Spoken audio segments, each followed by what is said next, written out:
Hello Canterbury and welcome to Canterbury Live on Tuesday, the 10th of March. Well, it is a very special day, and not just because you're watching, because one of our own celebrates a birthday today, Mercy Cornish. Well, there she is with someone else, but Mercy is on the left there, looking very pretty, but she is great. She's a DA and she looks after all our scheduling and things like that. So happy birthday to you, Mercy. I know you'll be spoilt by your team today. Hey, next Monday, yes, Horncastle Arena, it's all happening. Yes, the Tactics versus Central Pulse. They do, and we have some double passes to give away to you. You just need to call through to Marianne on 377033 or go to our Facebook page and leave your details. And very cool indeed, because on the couch joining us very shortly will be the coach, the captain and one of the defenders. So we're going to talk with the Tactics very shortly. But coming up on today's show, we also talk with Marcus Bird from the Red Cross. 100 years. Yes, Red Cross is celebrating 100 years, and we talk about 1920s nursing. And yep, get yourself ready. Jane from Mainland Dating is here. What will come out of her mouth? I have no idea. It's great. I can't wait to hear and how the old speed dating went last night. Yes. Anyway, first up, we are cooking roast pork with Crater Rim Pinawa, out with Nourish, Nicola Freya.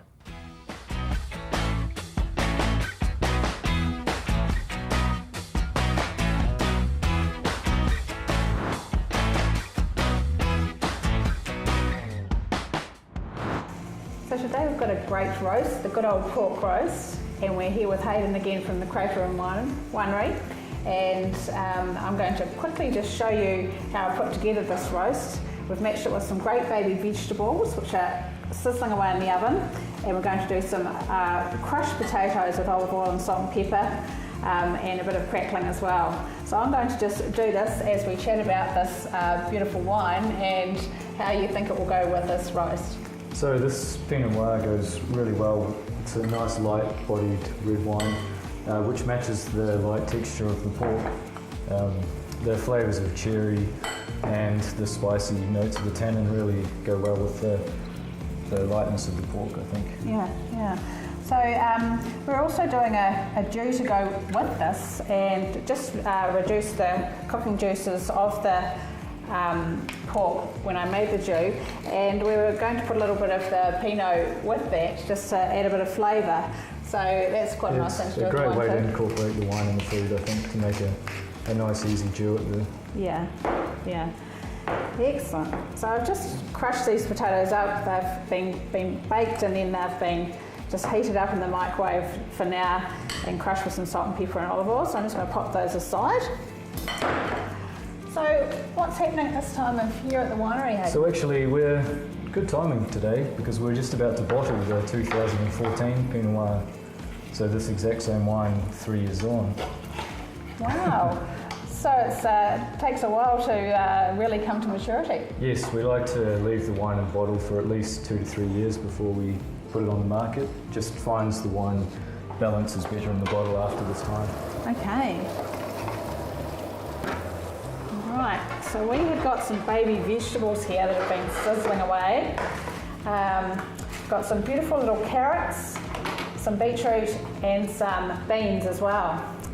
So we might pop the meat in the oven and just let that really crispen up. And then we might come back and serve this up and try this beautiful wine with the meal. So we've got this beautiful pork meal that I'm about to dish up of the roast pork that's been refried, our beautiful roast baby vegetables and our mashed potato. A mashed crushed potato, I should say. So I'm just going to serve this up, but I was just wondering, Hayden, how do you know when to pick the grapes? So we use 2 measures to decide when to pick. First of all, we measure the sugar levels of the grapes. Yeah. And when they get to a certain point, we start to taste the grapes for flavours. And once we get the flavours we're looking for, we make the decision to pick. And so tell me, how do you pick the grapes? Is it by hand or machine? Yes, we use a contract crew, and they come in and pick the grapes, and we put it into bins and transport it to the winery. Oh, okay, and then how many people would you have picking your red wine then? It depends. We have our own staff of about 10 people, but we also can get up to 20 other people in to help us if we need the job done quickly. Oh, okay. And is it important to pick the grapes quickly? Yes. We like to get as much in as we can once we've made the decision to to harvest it. Okay, so I guess once you've got the sugar levels right, you want to pick them at that time and then hold them at that Otherwise time. you can end up with them becoming overripe. Okay, and then the wine won't be as good as what it is. It won't be as good as we can make it. Yeah, excellent.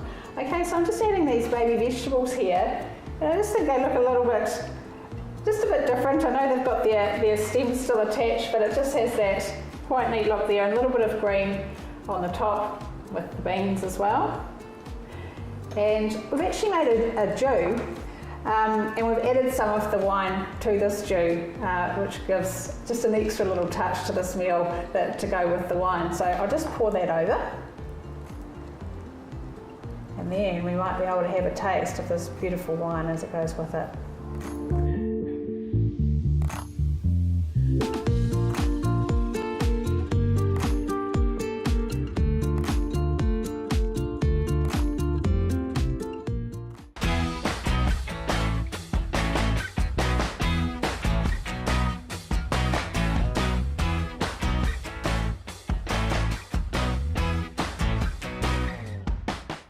Wow, that looks too delicious for words. Now, joining me now, yes, as promised, the tactics. We have Sue Hawkins, coach, sitting there glamorous on the end there. Thank you very much. It's taken many hours to do this. Oh, whatever. And Louise Thayer, defender, I love that word. Welcome to Canterbury Live, and of course the captain of the tactics, Anna Thompson. And apparently she doesn't even get her own room. Get that. But Sue does, but that goes with the territory, isn't it? The hierarchy and all that there. Oh, it's taken a long time to get that room too. I hope it's a suite. I hope it's got your own ensuite. Now, let's talk netball. My goodness. Better go to the top and ask, how do you feel the season's going at the moment? Well, stating the obvious. Yeah, 2 losses in a row isn't the best way to start. No. We've got a big game coming up on Monday night at Horncastle Arena, and that'll be really exciting because I think it'll turn this week. The girls have had a really good training session yesterday, and we've done a bit of soul searching and picked out what's our strengths, and I think it's going to change. So, watch that space. Watch this space. Louise, it's a factor though, any sport, you're at the high level, but how do you get this into gear to change from, obviously, no one wants to lose. Hello, you don't go out there to lose, do you? But how do you mentally change yourself back into gear?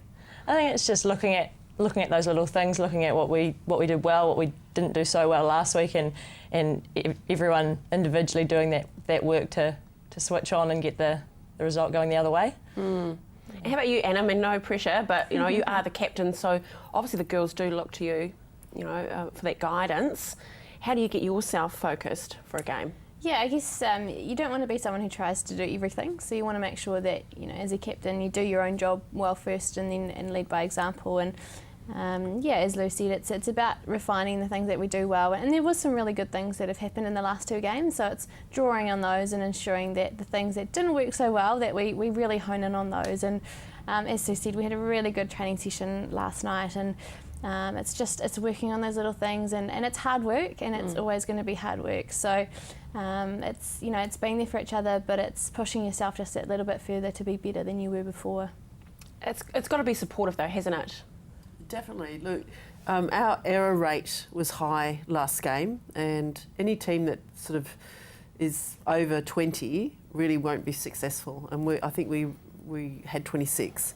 So we need to get our error rate down, and that's really simple. It's only it's 1 or 2 things that everyone has to just pull the reins in and respect the ball a bit more and just let it go at different times. And it's just those little things, offside, steppings, all those little pedantic little rules. It's the things we learnt when we were little playing netball, isn't it? Absolutely. But at the end of the day, that's what it's about, isn't it? Just watching your step. Yeah. Very cool though. You need the support not just from each other, but from Canterbury. Absolutely. And I believe that there was a record. The record last season was 5,000 to come and watch a game. You hit 2.5 the last game. So really, we're encouraging everyone to get out there and get dressed up, Louise. Is that right? Yeah, definitely. We love dress ups and signs and the works. Absolutely. How important is it, Anna? I mean, I think, Sue and I probably talk about it as a parent. You do yell on the sideline that. Do you hear it? Do you hear that support that's being yelled at you on the side? Oh yeah, I think, you know, in different ways you tune in, and when you hear that roar of the crowd and you know that they're right behind you, it's just such a fantastic feeling. And you know, we're really lucky in Canterbury. We've got such great supporters, and Canterbury people love their sport, so we're very one-eyed, and we love that, and we love the support and the backing of those Canterbury people. So the more that we can get along to the games, and there for us is just awesome. Okay, well, I believe you've actually got 8 more games for you, Anna Thompson, when you reach your 100th game for Canterbury. Yeah, I guess that means I've been around a little bit longer. I you know, it's such an honour for me to play for Canterbury, and to notch up something like that is very cool. And you know, it's a team sport, so you can't do it without the other people around you supporting. And modesty, don't you love it, Sue? Don't you love it? Let's not be modest about a fantastic team, though. You are still looking for a major sponsor. Yeah, is that right? We are. I mean, we've got a great support structure around us with other sponsors, but to get a naming rights sponsor would be just the fantastic. And you know, there's a lot out there that I think could jump aboard. I mean, we're rebuilding the team. Canterbury is rebuilding Christchurch, so there's a lot of companies out there you could adorn the breasts of the Tactics, really, couldn't you? Well, Cross yeah. your chest. We're just got to be careful of the bounds. Sorry, I know, I can resist. I? I know the whole fluffle about the advertising, I know, but I mean, you can laugh about it, can't you? Absolutely. And all publicity is good publicity, so there you go. La-di-da-di-da. So you were playing the you played the Northern Mystics, but this Monday will be the Central Pulse. Louise, how are you feeling about the Central Pulse? Because there may be a couple of, what are they called, those silver something ferns that are in the team? Yeah, I'm pretty excited. We had a good hit out against them pre-season, so we had a chance to get a look at them, and we've had a look at their last couple of weeks' games as well. Had some good discussion around what we plan on doing, so I'm pretty excited. I'm defending, so I get to play against the likes of Jodie Brown and Irene. Checkers creepers. So yeah, a really good challenge for us, but I definitely think we're up to that. And hey, underneath you're all the same, aren't you? It's just who's got that drive and passion at the end of the day going out onto the court, isn't it? Definitely. So who wants it more? Yeah, Who wants it can more? execute it under pressure. Yeah, Definitely. exactly. And thank God you've got such a supportive team to make it all happen. And as we stated, we do have some passes to give away. So as stated, you need to call through 3777 033 or go to our Facebook page. But the big encourage is to go out on Monday, go to Horncastle Arena, wear your red and black and get loud. We need to break that 5,000 record and support this amazing team. They're doing it for you just as much as they're doing it for themselves. So good luck, girls. Look forward to next time that you're here. But all the very, very best. Awesome. Cool. Thank you. Now stay with us after the break. We talk with another 100. Yes, Anna. Red Cross are celebrating this year. I'm joined by Marcus Bird. Regardez-moi, c'est comme de voguer.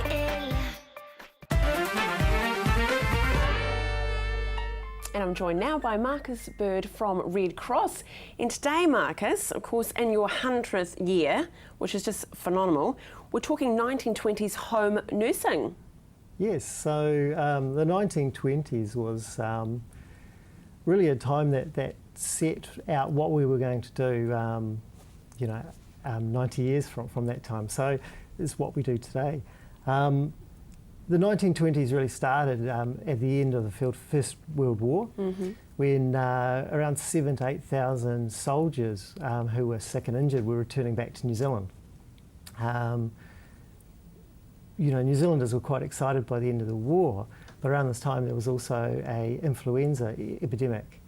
So New Zealand Red Cross was very active at that time, and so before the soldiers, as they started to arrive home, we were working in communities, we were nursing people at home, we were helping out in hospitals, delivering food and medicines to deal with this epidemic that was going on.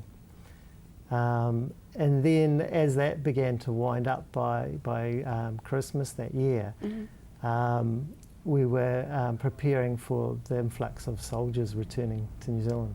That's right, and with the injuries, and they were obviously suffered, and the aftercare. So was there a real resurgence into nursing then, do you think, after the war? Yeah, so as preparing for these soldiers to come back to New Zealand, New Zealand Red Cross started to acquire properties for convalescent homes, and so these were staffed by Red Cross volunteers, and gave our wounded and sick soldiers a chance to recover, but also to learn new vocations and be involved in recreational activities. So, it required a lot of volunteers, and New Zealand Red Cross responded accordingly. And volunteers are definitely happening even today, though, with the Red Cross as well. You do depend a lot on your volunteers. So fast forward now, we've got a couple of items here which are pretty exciting. What one we know about, let's have a look. Your first aid kit, you actually sell these at the Red Cross, don't you? Yeah, so everyone needs a first aid kit, whether it's at home, in the car, on the boat. Every year we see ACC statistics that tell us that the majority of injuries happen in the home, and these happen to people we care about. So we see it's just something that's necessary to have a first aid kit in the home.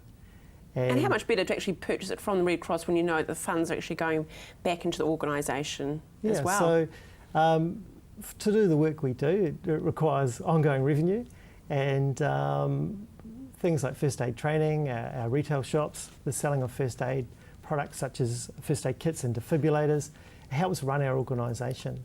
It also means when people donate money to the Red Cross that we can use that donation for the programs, and we can cover most of our administration costs through our retail activities. And your annual appeal is happening as well? It's happening this Friday. We'll have collectors on the street, so we hope if you see some of our collectors, you'll give generously, knowing that it's going to a very good cause. Great. Very cool. I love my gadgets. Sure. Now this is the AED, isn't it? Yeah, this is an AED, which stands for Automated External Defibrillator. Right. So one of the leading causes of death in the community is sudden cardiac arrest, and it needs to be treated really quickly. And the only way to treat sudden cardiac arrest is with a defibrillator, and this is best done when defibrillators are located in key community locations so that they can be pulled out and used immediately. It's so compact. It's quite incredible. It's so compact, it's so easy to use. It's fully automated, there's no buttons to push.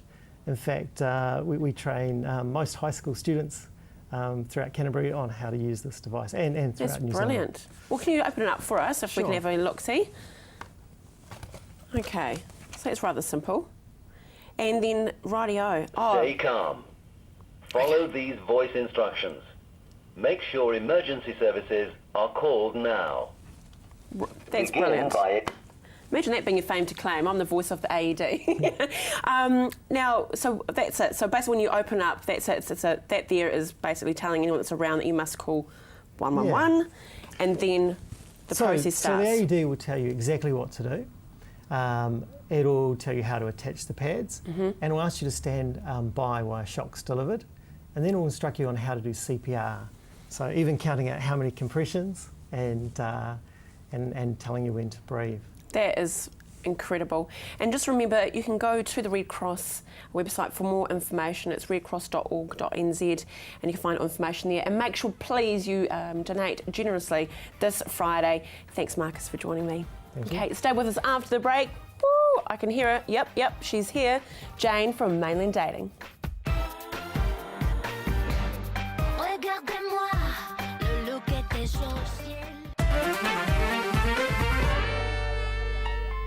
Just talking about how lovely our flowers are, aren't they, Jane? They are. I love them. And flowers are such a lovely thing to give to a lady or a gentleman.